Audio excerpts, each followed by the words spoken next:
Toe hulle naby Jerusalem kom, by Betfage en Betanië teen die Olyfberg, stuur Jesus 2 van sy disippels met 'n opdrag.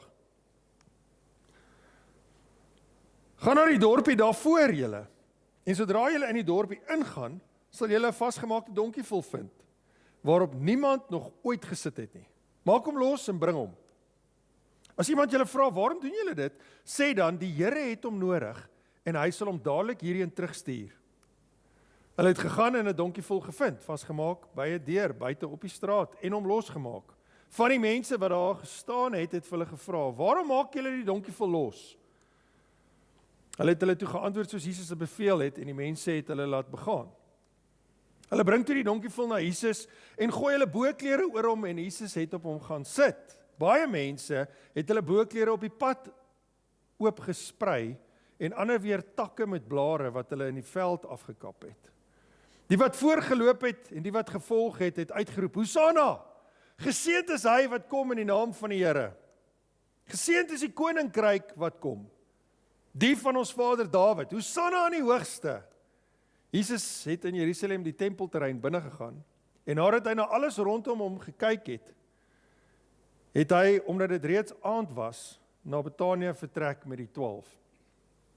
Ons is in 'n reeks, ons is in Jesus stories, en vandag is ons in deel 44, en ons praat oor Jesus. Want dit is waaroor kerk veronderstel is om te gaan. Heel eerste, primêr, altyd Jesus. Om mense voor te stel aan Jesus, sodat hulle hom sal ken. En hoe leer ons hom ken? Deur te kyk na wat hy gesê het en wat hy gedoen het. Ons kyk spesifiek na sy woorde en sy werke.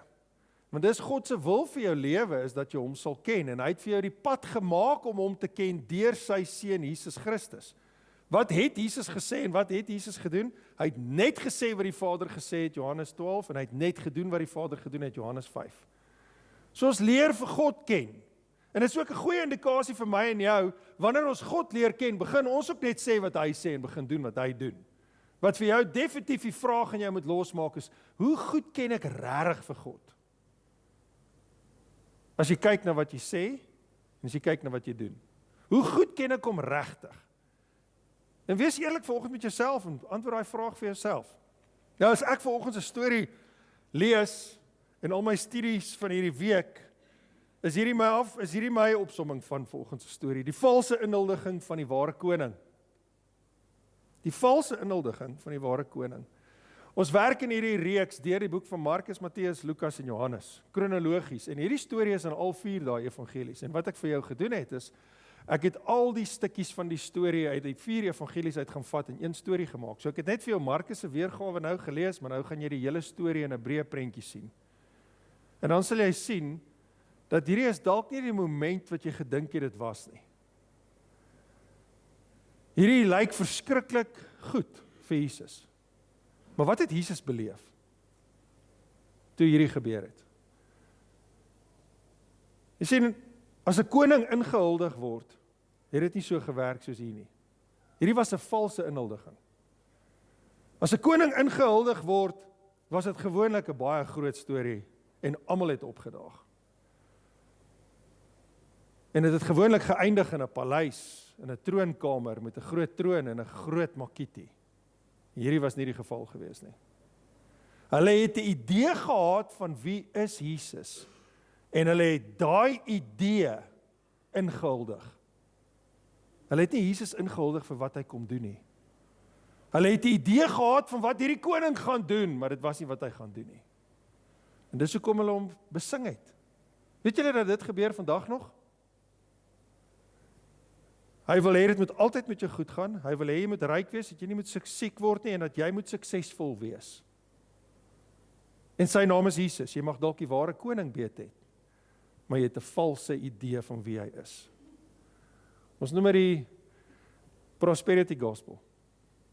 Hulle het die idee gehad van wie gaan Jesus wees, maar hulle het die kat en die ster totaal beet gehad. Dis nie die Jesus wat hier voor hulle inkom nie. Dis 'n valse inhuldiging. Jesus het 2 inhuldigings in ons Bybel wat ons gaan lees, wat bedoel is om hom in te huldig as koning. Die een het klaar gebeur in Filippense 2, toe hy opgevaar het hemel toe en gaan sit het aan die regterhand van die Vader. Maar die aarde as sy voetstoel, met alle autoriteit om te heers. Die tweede inhuldiging van Jesus sal sy aardse inhuldiging wees, waarvan ons lees in Openbaring 19. Maar hierdie inhuldiging was nie sy inhuldiging soos dit moes wees nie. Hierdie is 'n profesie wat moes waar word. Dit was nie sy inhuldiging as koning nie, volgens wat dit moes wees nie. Hy was wel die ware koning. Die mense het net nie 'n idee gehad wat besig is om te gebeur nie. Hulle het nie 'n idee gehad nie. Hierdie storie se naam is die intog in Jerusalem, en as jy dit in jou Bybel wil gaan lees. En as jy onthou laas week waar ons geëindig het, ons het laas week in Betanië geëindig met Jesus wat vir Lazarus uit die dood uit opgewek het, en hoe Jesus vir almal gewys het, hoe gaan hy mense uiteindelik red, nadat hy dood is en opgestaan het uit die dood uit en opgevaar het hemel toe. Hoe lyk dit wanneer hy iemand red? So laas week het ons gesien hoe eindig hy daar. En hy het verskriklik baie mense gehad wat hulle geloof in hom gesit het, maar daar was ook 'n klomp mense wat net besluit het, hierdie is die laaste spyker in Jesus se kus, nou sal ons hom kruisig. En Jesus is in die omgewing van Betanië gewees, waar hierdie storie wegspring vanoggend. En ek wil graag vir julle 'n prentjie wys van hoe dit lyk. Dis maar seker die beste prentjie wat ek kon kry van daai tyd. Is hier sit Betanië hier onder, ek kon dit net in Engels kry, en daai is Betfage waarvan ons nou gelees het. Ons gaan nou, julle gaan dit nou mooi sien as ek dit lees. Jesus is in hierdie omgewing, en is omtrent 3 kilometer van Betanië af tot daar in Jerusalem waar die tempelterrein is. En jy beweeg deur Betfage. So hou hierdie prentjie gedagte, en so voor jy daar ingaan, daar by die tempel, is daar 'n vallei, hulle noem dit die Kendron vallei. Dis die vallei waaroor Dawid weggehardloop het en waaroor Jesus gegaan het. Die tuin van Getsemane sit net hier aan die voet van hierdie Mount of Olives. So net so deur die vallei, dis waar hulle vir Jesus kom haal het toe hulle hom gearresteer het. Hulle moes deur daai vallei van Kendron gaan nie. So 'n stukkie op teen hierdie berg, daar was 'n wingerd gewees waar Jesus gebid het voor hulle hom gekruisig het. So hou hierdie prentjie in gedagte wanneer ons praat oor die intog van Jesus in Jerusalem. Net vir goeie konteks. Toe hulle naby Jerusalem kon, naby Jerusalem is 3 kilos van Jerusalem af, Betanië. By Betfage, so hulle so half tussen Betanië en Betfage. En Betanië teen die Olyfberg, want dis waar hierdie dorpies was, teen die Olyfberg. Stuur Jesus 2 van sy disippels met die opdrag. Nou, ons weet nie presies wie is hierdie 2 disippels nie, maar teologie en so aan beweer hulle dit was Johannes en Petrus. Jesus se 2 naaste disippels. Stuur Jesus hierdie 2 disippels. Nou, die naam Betfage beteken groen vye. En Betfage was bekend vir sy godsdienstige mense. Dit was 'n klomp Jode wat daar gebly het. Maar hulle was so vasgevang in hulle leerstellings dat hulle het nooit gegroei geestelik nie. Hulle het geglo in die God van die Jode, maar hulle was nie ontvanklik vir Jesus nie. So hulle kon nie groei en ontwikkel nie as gevolg van die godsdiens waarna hulle vasgehou het. Dit is soos 'n vrug wat nie ryp word nie. Nooit iets beteken vir niemand nie. Die plek se naam was groen vye geweest. En Betanië beteken huis van smarte. Dis waar Lazarus dood is, maar dit was ook waar die begrafplaas was, naby Jerusalem. Onthou die begrafplaas was altyd buite die stede geweest. En dit is maar dit genoem as gevolg van dis waar mense gewoonlik naby gegaan het om te gaan huil en van jou geliefdes afskeid te neem. So Jesus is so tussen hierdie 2 op pad en hy stuur hierdie 2 disippels en hy sê vir hulle, gaan na die dorpie daar voor julle en sodra julle in die dorpie ingaan, sal julle 'n vasgemaakte donkie vol vind waarom niemand nog ooit gesit het nie, maak hom los en bring hom. En hier is verskriklik baie ryk betekenis net in hierdie een versie. Die feit dat Jesus 'n opdrag gee en hy sê gaan doen spesifiek wat ek vir jou sê, beteken hy is besig om te sê wat God vir hom gesê het om te sê en hy gaan nou doen wat God vir hom gesê het om te doen. Hierdie is vooraf beplan, hierdie moet gebeur. Hierdie is deel van my lewe soos wat God wil hê ek moet dit leef, soos wat hy wil hê ek moet sê en soos wat hy wil hê ek moet doen. Gaan doen hierdie, is 'n opdrag. Sodra julle in die dorpie sal julle 'n vasgemaakte donkie vol vind. Nou, ek het vir julle gesê dis 'n valse inhuldiging van 'n koning. 'n Donkie stel glad nie 'n koning voor nie. 'n Donkie in daai tyd, as jy 'n donkie gesien het, het jy iets gesien wat werk. As iemand op 'n donkie aangery kom, dan was dit gewoonlik 'n diensbare, nederige mens wat in vrede kom. Jy was nie bang vir iemand wat op 'n donkie na jou toe aangery kom nie. Diensbare, nederige iemand wat in vrede kom. Perde was gebruik vir oorlog. En as jy 'n koning ingehuldig het, was dit op 'n perd wat nog nooit gery was nie. En 'n perd het gepraat van mag en gesag en autoriteit. Jy het gevrees vir jou lewe as iemand op 'n indrukwekkende perd aangery kom, want jy weet nie of jou lewe in gevaar is nie. En hierdie ou kan jou met gesag regeer en autoriteit oor jou uitvoer. Jesus stuur hulle om 'n donkie te gaan haal. En hoekom stuur hy hulle om 'n donkie te gaan haal? Sagaria 9 vers 9 is 'n profesie, want dit is wat die Messias gaan doen. Hy gaan ingery kom op 'n donkie, wat voorstel diensbaarheid, nederigheid en hy kom in vrede. Ons gaan dit nou vir julle lees. Matteus het sommer die profesie aangehaal. En dis hoekom Jesus hulle stuur. Hy sê gaan. So hierdie is nie 'n inhuldiging van 'n koning soos 'n koning veronderstel is om ingehuldig te word nie. Hy kom op 'n donkie vol waarop niemand nog ooit gesit het nie. Hoekom is dit so belangrik dat Jesus nie net omdat hy 'n koning is nie, maar hierdie donkie wat Jesus gaan ry, niemand anders kan hierdie donkie ry nie. Want niemand anders kan betaal die prys wat Jesus gaan moet betaal om hierdie koning te wees nie. Niemand anders gaan die pak slaag kan vat vir die mensdom se sonde, die doodsterwe wat die mens veronderstel was om te opstaan uit die dood uit nie. Niemand anders kan dit doen nie. Dit moes 'n donkie wees waarop niemand nog ooit gery het nie. Want niemand kan hierdie donkie ry behalwe die een koning wat dit veronderstel is om te ry nie. So gaan haal vir my daai donkie. Maak hom los en bring hom. As iemand julle vra, waarom doen julle dit? Sê dan, die Here het hom nodig en hy sal hom dadelik hierheen terugstuur. Ek dink by myself, dit klink asof Jesus vir sy disippels sê, gaan steel vir my 'n donkie. Ek bedoel, daai is, as iemand op my grond is, ek het net vanoggend vir iemand gestaan en vertel, ou het partykeer sy beeste daar ingestuur, dan loop hy op my grond rond, dan wys sy beeste daar, nou wil ek weet, wat gaan hier aan? Ek bedoel, ek gaan nie daai antwoord aanvaar nie. Wie het jou gestuur? Wie is hierdie Here? Hoekom? Wat maak jy? Om my natuurlike reaksie sal wees op so 'n antwoord, nee. Die Here het hom nodig. Nou wat ons weet is in daai stadium, as jy nou by die vorige boodskappe al was, dan sal jy weet, Jesus is besig om met 'n groot gehoor af te beweeg na Jerusalem toe. Daar's nou al 'n klomp en terwyl hy afbeweeg, doen hy wonderwerke. So daar's nou al 'n klomp mense wat saam met hom hierdie pad vat Jerusalem toe vir die Paasfees. En die roemers het versprei. Die Here is hier. Jesus, die profeet. Ons gaan nou sien, hulle het nie gedink hy is die seun van God nie. Maar almal het van hom gepraat en van hom geweet. Hulle het geweet hy's 'n man van God, want hy maak siekes gesond, hy dryf demone uit, hy het mag oor bose geeste, hy loop op die water, hy maak dooie mense lewendig. Ek bedoel, Lazarus is daar. Lazarus loop rond en hulle het 'n begrafnis vir hom gehou 'n paar dae terug. So, het hierdie ou wat hierdie boodskap gekry het, dalk hierdie gehoor, dat hy meer ontvanklik was vir hierdie ding van die Here het hom nodig. Of het hy 'n droom die vorige aand gehad wat gesê het, luister, môre gaan iemand jou donkie kom vat en hy gaan dit vir jou sê, en as hy dit vir jou sê, laat hom gaan.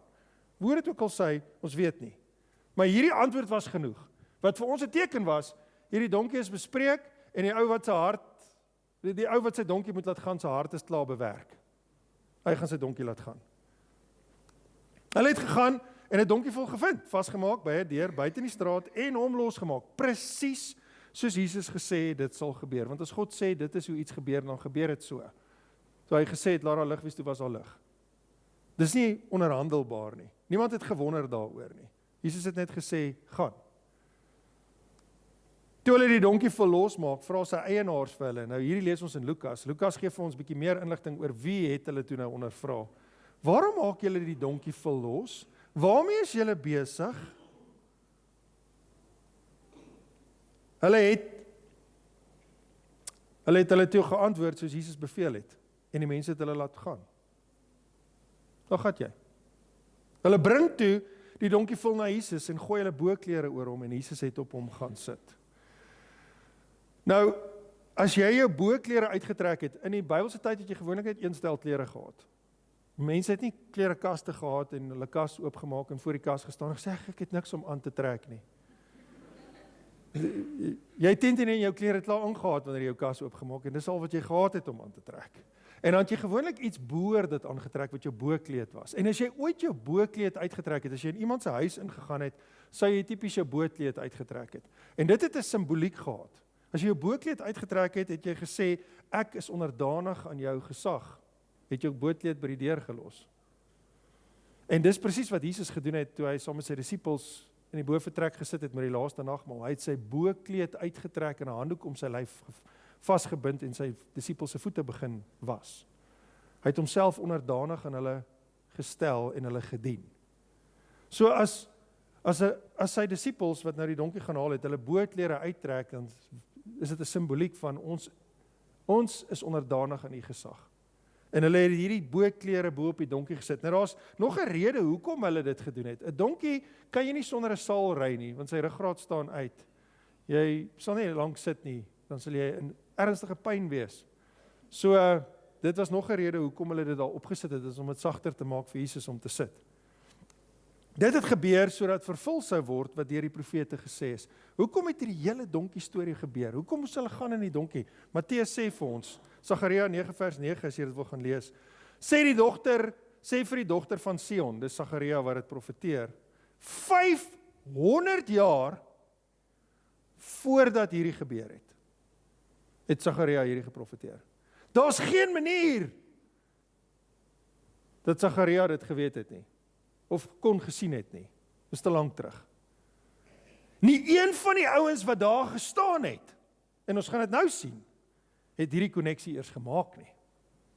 Dit het eers gebeur nadat Jesus opgevaar het hemel toe, dat hulle besef het wat hier gebeur het met die donkie en die intog in Jerusalem. Niemand het dit geweet nie. Sê vir die dogter van Sion, kyk, jou koning kom na jou toe. Hy is sagmoedig en sit op 'n donkie, en op 'n jong donkie, die vul van 'n pakdier.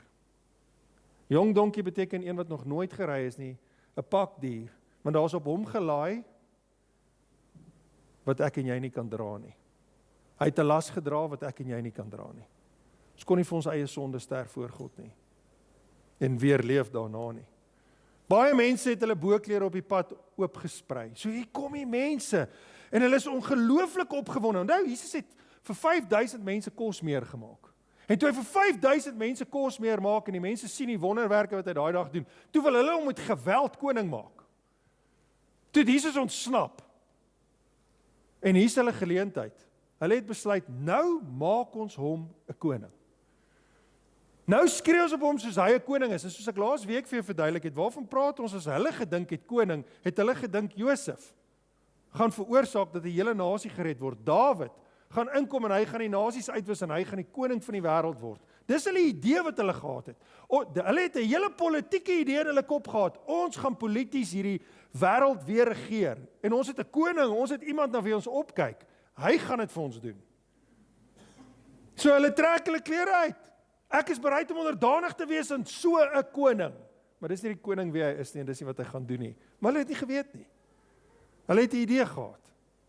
Oopgesprei, en dan is daar ander ouens wat takke met blare. Nou ons lees in Johannes 12, dat hierdie takke was palmtakke.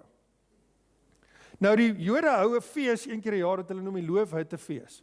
Hierdie fees word gehou om te vier dat God hulle uit Egipte uitgelei het, uit slawerny het, hulle beskerm het en bewaar het in 'n woestyn vir 40 jaar en hulle ingelei het in die beloofde land. En gewoonlik na hulle oes van dadels het hulle hierdie Loofhuttefees, die Jode, een keer 'n jaar. En dan bou hulle vir hulle self skuilings uit palmtakke, uit soos hulle in skuilings gebly het in die woestyn. Dit was nie noodwendig uit palmtakke uit in die woestyn gewoon nie, maar as hulle by 'n oase was, het hulle teen 'n skuiling uit palmtakke uitgebou. Dan bou hulle selfs, en hierdie palmtakke het verteenwoordig God voorsien. God is in beheer. So van die ouens het besluit, kom ons ruk hierdie palmtakke af en gooi dit ook voor Jesus. Want hy gaan vir ons die oorwinning gee. Hy gaan vir ons voorsien. Hy gaan vir ons sorg. En dis die betekenis van hierdie takke, wat hulle so afgekap het. Die wat voorgeloop het, en die wat gevolg het, het uitgeroep, Hosanna! Geseënd is hy wat kom in die naam van die Here. Wat beteken Hosanna? Dit beteken Here red nou. Here red ons.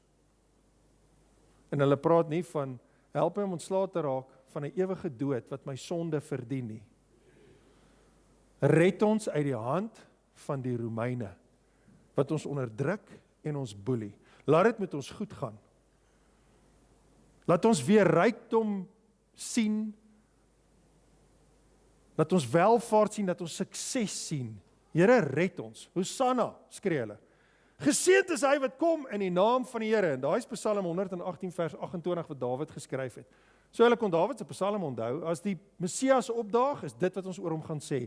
Geseënd is hy wat kom in die naam van die Here.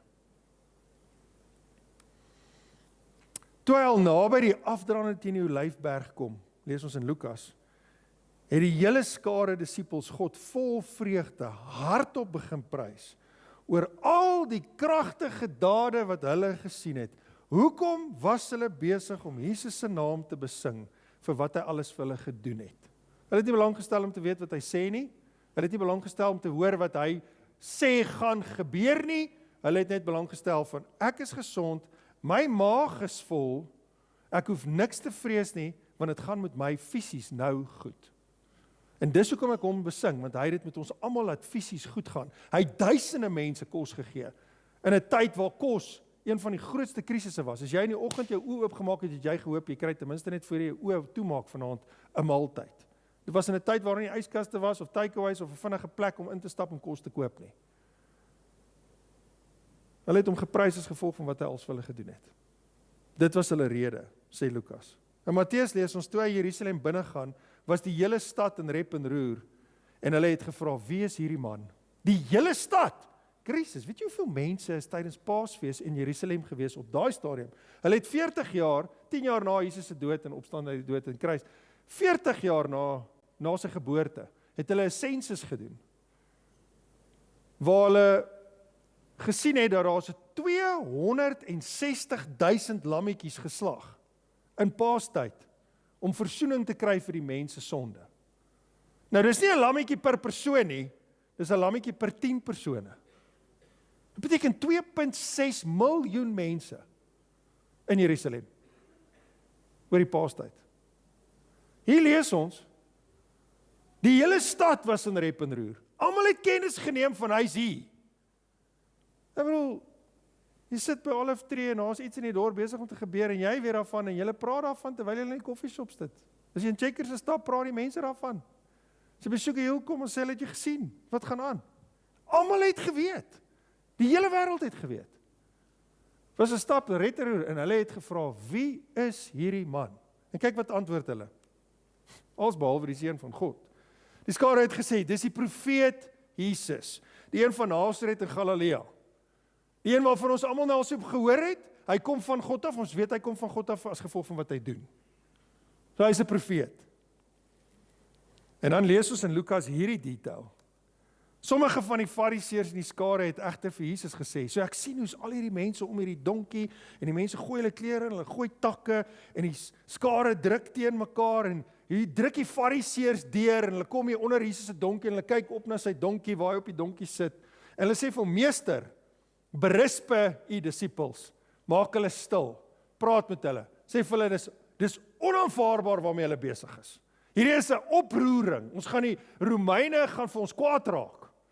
As ons weer sien, kry ons almal pakslae. Maak hulle stil. Maar hy het geantwoord, ek sê vir julle, as hulle stil bly, sal die klippe dit uitroep. Want Jesus was besig om 'n profesie te vervul, wat God gesê het sal gebeur. Jy sal op 'n donkie ry. Daar sal geskree word, Hosanna. En as hulle stil bly, dan sal die klippe dit uitskree. Of hulle nou verstaan hoekom hulle dit skree of nie. Jesus is besig om ook vir daai fariseërs te sê, dat God is waardig om geloof en geprys te word. Of jy nou weet hoekom of nie, maak nie saak nie, want hy is God. Dis wat ons op 'n Sondagoggend hier doen. Dis waarmee ons begin het vanoggend. Hy is altyd waardig om geprys te word.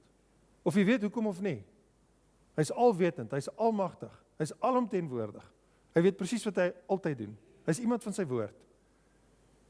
Toe hy naby kom en die stad sien, lees ons in Lukas, het hy oor haar gehuil en gesê, en hier sien ons, hoe het Jesus hierdie hele ding beleef. As jy maar op hierdie dag die dinge besef het, wat vir jou vrede kan bring. Maar nou is dit vir jou oë verberg. Jesus was totaal bewus dat daai 'n valse inhuldiging was. Dat die mense nie 'n idee gehad het wat besig was om te gebeur nie. Hulle het hulle eie agenda gehad. Hulle het nie Jesus beet gehad nie. Nou kan julle nie sien nie. Julle ore kan nie hoor nie. Hoe weet ons vandag dat hulle het nie geweet wat hulle doen nie? Hulle het 4 dae later dieselfde gehoor, geskree, kruisig hom. Toe hulle agterkom, hy is nie hier om oorlog te maak nie. Toe hulle agterkom, o, Christus, hy het nie op 'n perd ingekom nie. Kruisig hom. Ek wil niks met hom te doen hê nie. Jesus sê, julle het nie vrede nie. En julle het vrede so nodig, want daar sal dae vir jou aanbreek, wanneer jou vyande skanse teen jou oprig, jou omsingel en jou van alle kante af beleer. Hulle sal jou en jou kinders met die grond gelyk maak. Hulle sal nie een klip in jou op die ander laat staan nie, omdat jy nie hierdie beslissende tyd van God wat jou besoek het, erken het nie. Waarvan praat Jesus? Daar is 'n profesie wat presies gebeur het 70 jaar na Jesus se geboorte. Is Titus met al die Romeine.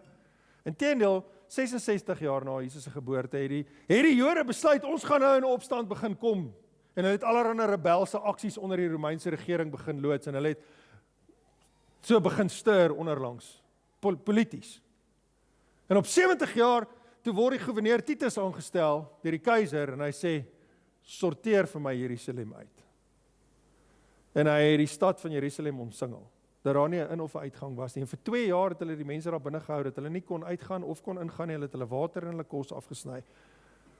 Meeste van die Jode is wreed vermoor. Hulle het elke liewe steen van mekaar afgebreek in daai stad.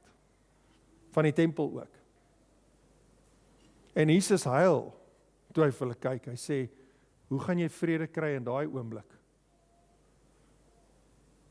As jy my nou mis, terwyl ek jou besoek. Jy gaan nie.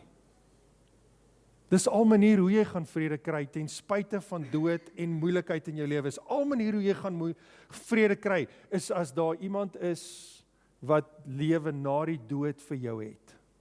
Is iemand wat vir jou sê, jy hoef nie eers die dood te vrees nie. Jy gaan nie daai vrede kry nie. Want jy mis God terwyl hy by jou is. Hierdie profesie het waar geword. Jesus het oor hulle gehuil. Hy het oor die stikkenheid van die wêreld gehuil. Hy het oor die ongeloof van die mens gehuil. Want dit is vir hom belangrik dat ons gered word, dat ons vertroue in hom sal sit, dat ons na hom sal luister, sal sê wat hy sê en wil doen wat hy wil doen. Jesus het in Jerusalem die tempelterrein binne gegaan. Markus het vir my so antiklimaks hier beet gehad toe hy hierdie storie geëindig het. Jesus het in Jerusalem se tempelterrein binne gegaan en nadat hy na alles rondom hom gekyk het hy omdat dit reeds aand was na Betanië vertrek met die 12. Okay, so Jesus kom van Betanië af op 'n donkie. Net om in te ry, rond te kyk, om te draai en terug te gaan. In die tempelterrein in. En hy het net rondgekyk. Waarna het hy rondgekyk toe hy daar was? 2 goed. Die eerste ding is, Jesus sou die hele tempelritueel stelsel vervang op die ou ende van die dag. Want hy sou die finale perfekte offer gewees het vir die sonde van die mens wat was, wat is en wat kom. En hy is nou ons pad tot in die teenwoordigheid van die Here om God te ken. Jy het nie meer daai tempelstelsel nodig gehad nie. En ek hou daarvan om die gedagte in my binnekant te vermaak om te dink dat Jesus het ingestap en rondgekyk en gesien, ek gaan hierdie vervang. Hierdie gaan nie meer lank bestaan nie. Ek gaan hierdie vervang. 70 jaar na my gaan hulle elke baksteen hier van mekaar afhaal ook nog. En die tweede ding wat Jesus gestaan en rondkyk het is, hierdie was maandag.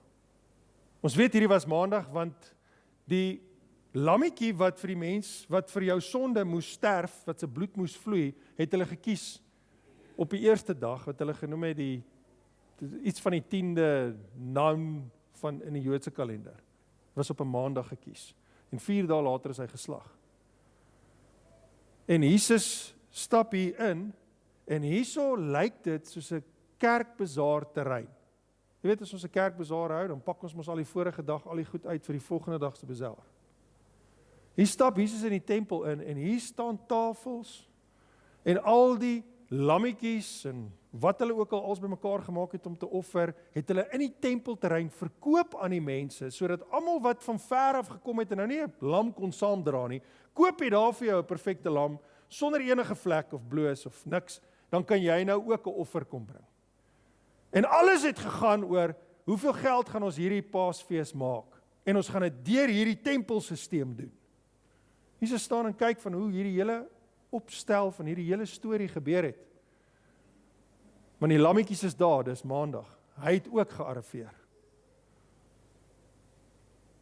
En soms dink ons, Jesus het net in die tempel ingestap, hy het almal so gestaan en kyk, en hy het net hulle tafels omgegooi en al die vee uitgejaag met 'n sweep. Hy het eers 'n aand gaan slaap, ouens.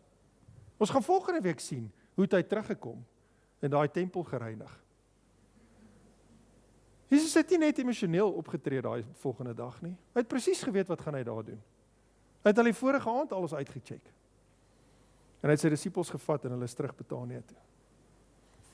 Gaan slaap die aand. Wat leer ons by Jesus in hierdie storie? Nommer 1. Hy is die dierbare, diensbare, dierbare ook maar, nederige koning wat in vrede gekom het. Die Here kom nie en hy forceer hom af oor enige iemand in die lewe nie. Hy het jou gedien nog voor jy gebore was. In jou sonde het hy jou uitgekies, soos Romeine dit beskryf. Paulus het vir die Romeine beskryf het. En hy kom nie met veroordeling nie. Jesus het self soveel woorde gesê, hy het gesê, ek het nie gekom om te veroordeel nie. Ek het nie gekom om 'n vinger vir elke liewe ou te wys of om te sê, jy's verkeerd, jy's verkeerd, jy's verkeerd, jy's verkeerd, julle almal verdien die hel nie. Hy het gekom en hy het vir jou gebring wat jy die meeste nodig het, 'n verhouding met die Here en vergifnis vir jou sondes. En hy het gekom in vrede. Hy het jou kom dien. Hy was nederig. En dis die God wie ons dien. En as jy daai genade in jou lewe beleef het, as jy enige plek opdaag, beleef mense jou ook so. As iemand wat opdaag om te dien en nederig te wees, en jy kom in vrede. Of jy een van daai ouens wat as jy opdaag, dan loop almal op eiers. Ons moet net nie hier met hierdie ou sukkel nie. Nommer 2, alles behoort aan hom. Hoe kon Jesus vir sy disippels die boodskap gegee het as hulle vra, sê vir hom die Here soek hom, ek sal hom later terugbring. Die donkie. Alles behoort aan God. As jy vanoggend hierso sit en jy dink jy het 'n kar en jy het 'n huis en jy het 'n gesin en jy het geld en jy het klere en jy het sukses en jy het 'n besigheid, dan verstaan jy niks oor 'n verhouding met die Here nie. Alles wat ons het is 'n geskenk uit sy hand uit. En is bedoel vir wat hy daarmee deur jou lewe wil doen. Jy's aangestel om daaroor te bestuur. Jy besit dit nie. Die feit dat jy doodgaan en dit nie kan saamvat nie is 'n bewys daarvan. Is dit wat jy in jou hande het beskikbaar vir God se koninkryk? Dat hy daarmee kan doen soos hy wil. Waarmee hy in die wêreld besig is, sodat ons kan sê wat hy sê en kan doen wat hy wil doen. Is dit beskikbaar? Dis 'n vraag wat jy jouself moet vra vanoggend. Nommer 3. God is waardig om geprys te word. Of jy nou so voel of nie, of jy nie weet hoekom die mal mense dit doen nie, maak nie saak nie. Hy's God. Hy's altyd waardig om geprys te word. En ek wil jou uitnooi, prys die Here. Daar's meer wat actually in jou gebeur as jy begin deelneem om die Here te verheerlik. God het nie my en jou prys en verheerliking nodig nie. Dis 'n spontane reaksie van sy goedheid in my lewe. Hy het vir jou die lewe gegee wat jy vandag het. Daarom is hy waardig om geprys te word elke dag. Die hele wêreld het eintlik rede om hom te prys. Ek bedoel, hy kon net sy vingers swaai en die hele wêreld uitgewis het. Maar hy's geduldig, selfs tot vandag toe nog met mense wat dink hulle weet beter as wat hy weet. Hy's geduldig, hy laat nog steeds die son oor hulle skyn, hy laat nog steeds die reën oor hulle val. Daarvoor is hy waardig om geprys te word. Hy weet beter as wat jy weet wat jy nodig het. Hy weet beter as jy wat jy nodig het. Ek hoop daai gedagte sink in vanaand. Jesus het beter geweet as al die mense deur wie hy met daai donkie gery het wat hulle nodig. En dit breek sy hart. As hy wat die beste vir jou beplan, wat jou beter ken as wat jy jouself ken, net hom vir my van hom al weghardloop. Nie eers 'n saak het om hom te ken nie, of regtig moeite in te sit om te weet wie hy is nie. As daar een inhuldiging is wat jy in jou lewe nie moet mis nie, dan is dit om 'n inhuldiging te doen in jou lewe van die ware koning, waar jy besef, ek moet bely. En ek moet hom vertrou. Want om myself te vertrou werk nie. Daar's genoeg bewys in hierdie wêreld al vandag om te weet, ons kan onsself nie vertrou nie. Ek hoop jy het al tot 'n baie punt in jou lewe gekom. As jy nie is nie, moenie worry nie, wag net nog 'n bietjie. Ons kan nie onsself vertrou nie. Selfs ons beste wat ons insit in hierdie lewe, kom nie die mas op nie. As ons onsself weer kry, is ons op 'n plek waar ons glad nie wil wees nie. En ek het niks gedoen om dit te verdien nie. Die enigste pad wat die moeite werd is om te stap, is eensaam met die Here. Hy weet beter as jy wat jy nodig het. Kom ons bid saam. Ons Hemelse Vader, ons loof en ons prys U. Dankie vir hierdie woord vanoggend. Kom maak dit vas in ons harte. Mag ons nie 'n koning inhuldig in ons lewe wie ons wil hê hy moet wees nie. Maar mag ons werklik die een soek wie hy was en wie hy vandag vir ons kan wees en is. Ons sit met dankbaarheid voor U vandag. Dat U ons gered het. Dat U ons lei, dat ons 'n plek het waar ons kan gaan wanneer ons nie weet wat om te doen nie. Dankie dat ons U kan vertrou vir alles, Here. Here, ek wil bid dat elkeen van ons wat hierso sit, konstant bewus sal wees dat U die een is wat sê wat ons moet sê. Dat U die een is wat doen wat ons doen. Vergewe ons, Here, vir ons arrogansie en ons hoogmoed. Help ons, Heilige Gees. Mag ons nie net iemand wees oor wie daar gehuil word nie. Mag ons werklik vrede vind ten spyte van hierdie stikkende, gebroke wêreld waarin ons leef. En mag ons leef met opwinding om U te prys vir U genade oor ons lewens. Ek bid dit in U naam alleen. Amen.